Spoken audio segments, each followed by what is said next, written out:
Good morning বন্ধুরা, কেমন আছো তোমরা সবাই? আশা করছি সবাই খুব ভালো আছো, আমিও ভালো আছি। তো আজ যে বিশ্বকর্মা পুজো, তার সাথে রান্না পুজো, তো সবাইকে জানাই শুভ বিশ্বকর্মা পুজো। সবার দিনটা ভালো যাক, সবাই আনন্দ করো, রান্না পুজোটা ভালো করে কাটাও।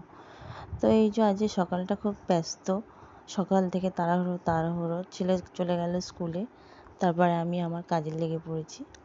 আর এদিকে আমার রান্না মানে ভাত আর ডালটা হয়ে গেছে,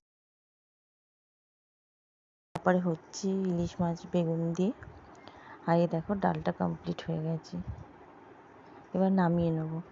আর একটা আলু ভাতে দিয়ে দিয়েছিলাম, আর ডাল করেছি, আর ইলিশ মাছের তরকারি হচ্ছে। তো হয়তো অনেকে ভাববে, বাবা দিদিভাই ইলিশ মাছের তরকারিতে পেঁয়াজ দিচ্ছে। হ্যাঁ বন্ধু, আমি দিই, আমি সব রকমভাবেই করি, ট্রাই করি কোনটা দিয়ে কোনটা। ইলিশ মাছ তো যা দিয়েই করবে ভালো লাগবে।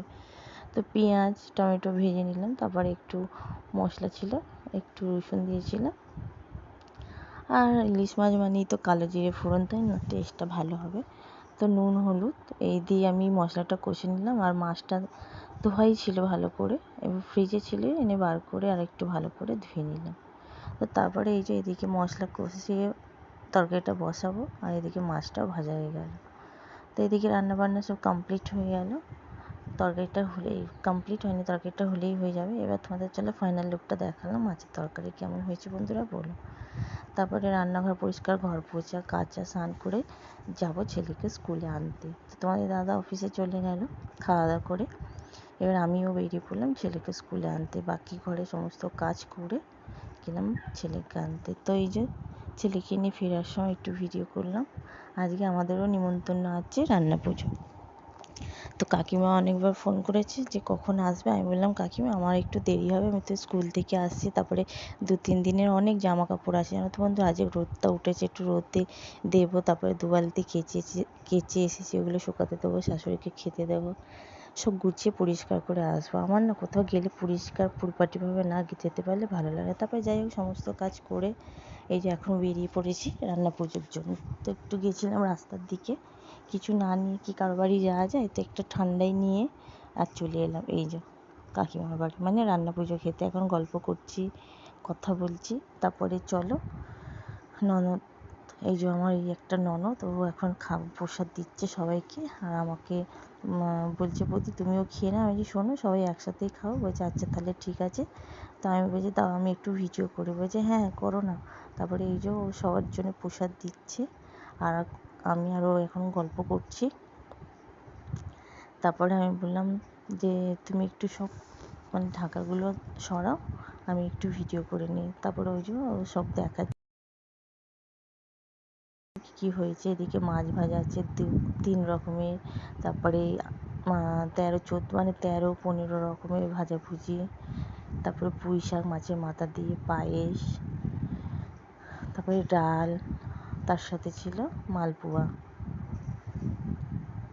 এই যে এখন সবাইকে খেতে দিচ্ছে, সবাই খেয়ে গেছে, কিছু লোক খেয়ে গেছে, কিছু লোকের বাড়ি প্রসাদ গেছে। এবার আমাদের জন্য রেডি করছে যে বৌদি চলো অনেকটাই বেলা হয়েছে, সবার খাওয়া হয়ে গেছে, সবাইকে দেওয়া হয়ে গেছে, এবার আমরা খাবো দাবো, তারপরে সবাই গল্প হয়। আনছি আচ্ছা চলো ঠিক আছে তুমি বাড়তে থাকো, আমি একটু ভিডিও করে নিই। তারপরে ও খাবার রেডি করছে আমাদের জন্য। আমরা 5 জন, আমার ছেলে তো, যাই হোক আমার ছেলে খেতে চায়নি, আর ছেলে অল্প করেই খেয়েছিল। এবার আমরা খাবো, এখন রেডি হচ্ছে। তো এখানে খাওয়া দাওয়া ও দিচ্ছে আমাদের বেড়ে, আর আমরা গল্প করছি। তো চলো, এই রান্না পুজোর এই প্রসাদটা এত ভালো লাগে না, এই প্রসাদ খাওয়ার জন্য মনটা মনে হয় যে বাপের বাড়ি যাই। তো এবছরও বাপের বাড়ি যাওয়া হয়নি, আমার বাপের বাড়িতেও রান্না পুজো আছে। তো যাই হোক, ঠাকুরের ইচ্ছা, ঠাকুরের আশীর্বাদ থাকলে তোমার ঠিক প্রসাদ পেয়ে যাবে, তাই না। এই কাকিমার বাড়িতেই আসি, যে এই বছর যাই না, এই বছর মানে তখন এই কাকিমার বাড়িতেই চলে আসি। তো এই যে ননদ এখন খাবার রেডি করছে। আসলে অনেক রাত অবধি, মানে এই ভোর অবধি ওদের রান্নাবান্না হয়েছে। তারপরে দেখো শুধু রান্না না, অনেক কাজ থাকে রান্না পুজোটা যেমন আনন্দও লাগে, কিন্তু প্রচুর খাটনি থাকে। আমাদের ছিল তো, আমি জানি। তো যাই হোক কাকিমা ওর মা সবাই খেয়ে দিয়ে এখন রেস্ট নিচ্ছে, আমরা আর একটা কাকিমা আমরা খাচ্ছি আর গল্প করছি। তো চলো এদিকে খাওয়া দাওয়াটা কমপ্লিট করি, তারপরে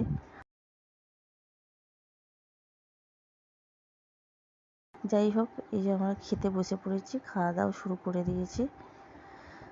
রান্না পুজোর প্রসাদটা এত ভালো লাগে না, তোমাদের কি বলবো, আমার মনটা ভরে যায়। তো স্কুল থেকে এলাম, এসে সমস্ত কাজ গুছিয়ে কমপ্লিট করে ওইদিকে শাশুড়ি ঘুমাচ্ছে, আমি চাবি দিয়ে চলে এসেছি। এখন এখানে খাবো দাবো, একটু গল্প করব, অনেক দিন পর এলাম। আর বাড়িতে তো একাই থাকি, কথাও হয় না, শাশুড়ি আসে খায় দেয় যেটুকু সময়, ব্যাস, তারপরে তো ঘুমায়, আবার বিকেলে উঠে চলে যায়। তো যাই হোক, সেরকম একটা কথা হয়নি। এখানে এসেছিলাম অনেক দিন পর, হাসি মজা গল্প করলাম, তারপরে বাড়ি গেলাম। তো তারপরে এই যে বিকেলবেলা এখন দেখা যায়, দেখে বাচ্চাটা তেমন একটা ঘুম থেকে উঠেছে।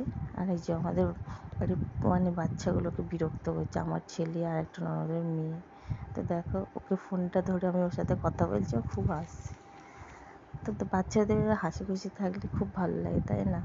বললাম, আসো বাবু, তোমার একটা ভিডিও করি। ও ফোনটা নেওয়ার জন্যে মানে ব্যস্ত হয়ে যাচ্ছে। তারপরে ওর শরীরটাও ভালো না, ও ডাক্তার দেখিয়ে এসেছে।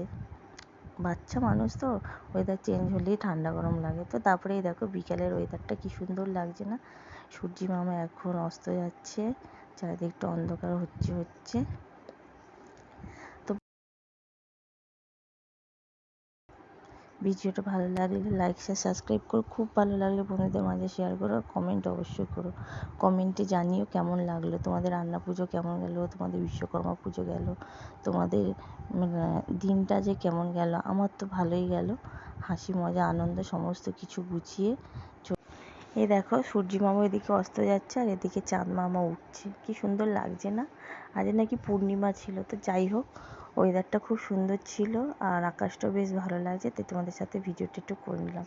তারপরে চা খেলাম, ভোগ প্লাগ করলাম, বাড়িতে এসে শাশুড়িকে চা করে আবার আবার গেলাম, গিয়ে ভোগটা প্লাগ করলাম, অনেকদিন ভোগটা প্লাগ করা হয়নি। তারপরে রাত্রে খাবার দাবার নিয়ে তারপরে বাড়ি এলাম। তারপরে ওখানে আবার একটু চা খেয়েছিলাম, চা খেয়ে গল্প করে বাড়ি চলে এলাম। তো এইটা রাত্রে খাওয়া দাওয়া করবো এখন, তারপরে যাবো শুতে। তো এই যে খাবার দাবার রেডি হয়ে গেছে, তোমাদের দাদা, আমার ছেলে। তো বন্ধুরা, ভিডিওটা এখানে শেষ করছি, আজকের মতন টাটা।